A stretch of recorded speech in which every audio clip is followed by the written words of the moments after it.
Hello दोस्तों, मैं हूँ एसपी। आप सभी का स्वागत है हमारे चैनल में। अब दोस्तों, हाल फिलहाल में मैंने जी5 में रिलीज हुआ एक crime thriller drama series the crime beat को देखा है, जिसके अंदर हमें एज ए लीड के तौर पर सकीब सलीम, राहुल भट्ट, साय तमनकर के अलावा भी और भी कई सारे एक्टर देखने को मिलते हैं। जहाँ पे इस सीरीज का जो टोटल लेंथ है वो लगभग 4 आवर्स के अराउंड है, और इस सीरीज के अंदर लगभग 8 एपिसोड के आसपास का हमें देखने को मिलता है। जहाँ पे हर एक एपिसोड का जो लेंथ है वो 30 मिनट से लेकर 40 मिनट के आसपास का ही है। तो ये टाइम आपको इस सीरीज को देना चाहिए कि नहीं, उसी बारे में मैं आप लोगों से इस वीडियो में बात करूंगा।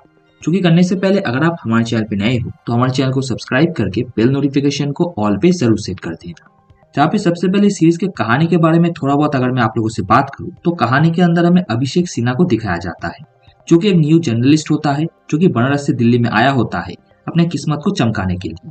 मतलब कि एक क्राइम जर्नलिस्ट के तौर पर वो खुद को एस्टेब्लिश करना चाहता है। तो उसी चीज को करने के लिए अविनाश एक न्यूज एजेंसी में ज्वाइन होता है और हर दिन कुछ ना कुछ न्यूज वो लाने लगता है, जिससे कि पेपर के फ्रंट पेज पे उसका वो आर्टिकल छपे जिसमें कि उसका नाम भी मेंशन, जिससे कि उसे पॉपुलैरिटी मिलेगा। बट हर बार वो किसी न किसी तरीके से फेल हो रहा होता है। तो इन्हीं सारी चीजों के बीच में अविनाश को पता चलता है बिन्नी चौधरी के बारे में, जो कि एक टाइम पे दिल्ली में रह के कई सारे बड़े बड़े किडनैप्स कर चुका होता है।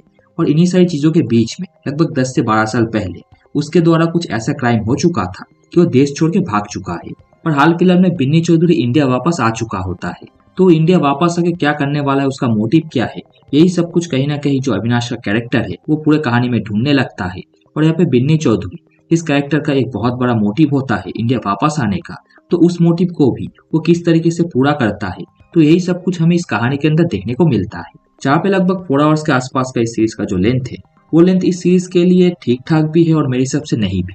जो चीज होने या ना होने का मेन रीजन ये है कि इस कहानी का जो लीड है, मतलब कि सकीब सलीम का कैरेक्टर अविनाश, उस कैरेक्टर को इस पूरे सीरीज के अंदर मेरे हिसाब से सबसे कम टाइम मिला है अपने कैरेक्टर को डेवलप करने के लिए। मतलब कि कहानी के बीच बीच में जैसे अविनाश का जो कैरेक्टर है वो थोड़ा बहुत हल्का पड़ते हुए हमें देखने को मिलता है। अब उस चीज का एक रीजन ये भी हो सकता है कि शायद इस सीरीज के मेकर्स अभी के टाइम पे अविनाश का जो कैरेक्टर है उसे थोड़ा बहुत सेट कर रहे हैं आने वाले टाइम पे इस सीरीज के सेकंड सीजन के लिए। जहाँ पे जिस तरीके से इस सीरीज को खत्म किया गया है उस चीज को देखते ऐसा ही लगता है कि आने वाले टाइम पे हमें इसका सेकंड सीजन भी देखने को मिलेगा। बट अगर फर्स्ट सीजन कोई अच्छा रिस्पॉन्स ना मिले तो सेकंड सीजन खा के आएगा। जहाँ पे कहानी के शुरुआत के हर एक एपिसोड में हमें उसका छोटा छोटा एप्रियंस तो एक तरीके से देखने को मिलता है।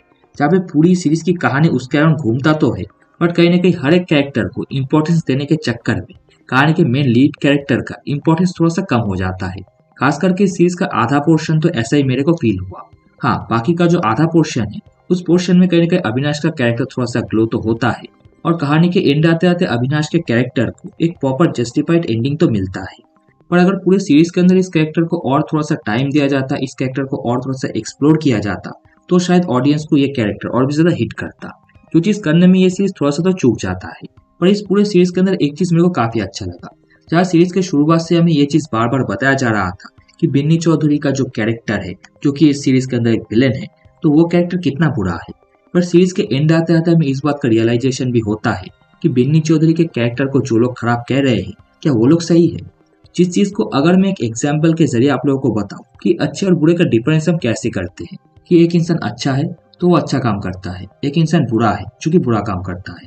बट अगर आप ये मानो कि एक ऐसा इंसान जो कि बुरा काम करता तो है बट अपने दायरे में रह के, जिससे कि उस इंसान के ऊपर ये उंगली ना उठे कि वो बुरा आदमी है, बल्कि वो एक अच्छा आदमी के तौर पर ही लोगों के सामने रहेगा, तो वैसा ही कुछ कैरेक्टर कहीं ना कहीं इस कहानी के एंड आते आते हर एक कैरेक्टर को देखते हुए हमें फील होता है। जहाँ पे कहानी में बिन्नी चौधरी तो सिर्फ और सिर्फ एक ऐसा कैरेक्टर है जो कि बुरा काम करते करते अपने दायरे से बाहर जा चुका है, इसी के चलते लोग उसे बुरा आदमी कह रहे हैं। पर जो लोग उसे बुरा कह रहे हैं, क्या वो लोग अच्छे हैं, या फिर वो लोग भी सिर्फ और सिर्फ अपने फायदे के चलते ही अच्छे होने का एक नकाब पहन के बैठे हुए हैं। जो सारे सवाल इस सीरीज के अंदर है हर एक कैरेक्टर के ऊपर उठता ही है।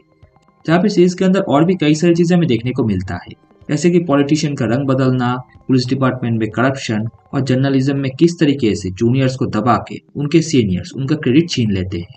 तो ये सारी चीजें भी हमें सीरीज के अंदर छोटे मोटे तरीके से दिखाया गया है। इन सारी चीजों को सीरीज के अंदर काफी अच्छी तरीके से तो प्रेजेंट किया गया है। बट एट द एंड इस सीरीज को लेकर मैं इतना ही कहूंगा कि इस सीरीज के अंदर हमें कहानी के नाम पे कुछ नया ज्यादा कुछ देखने को नहीं मिलता, और उसी चीज के चलते ये सीरीज एक वन टाइम वॉचेबल सीरीज बन के ही रहता है, जिससे कि आप एक बार चेकआउट तो कर सकते हो। बट 4 आवर के आसपास के सीरीज का लेंथ है, तो थोड़ा बहुत लेंथी आपको फील हो सकता है। तो दोस्तों ओवरऑल क्राइम बीट सीरीज को लेकर मेरा ओपिनियन यही है, जो कि अगर आप लोगों को पसंद आया हो तो वीडियो को लाइक जरूर करना, चैनल पर नया हो सब्सक्राइब करके बेल नोटिफिकेशन को ऑल पे सेट कर देना। तो चलो मैं मिलूंगा आप लोगों से नेक्स्ट वीडियो में, तब तक के लिए टाटा बाय बाय।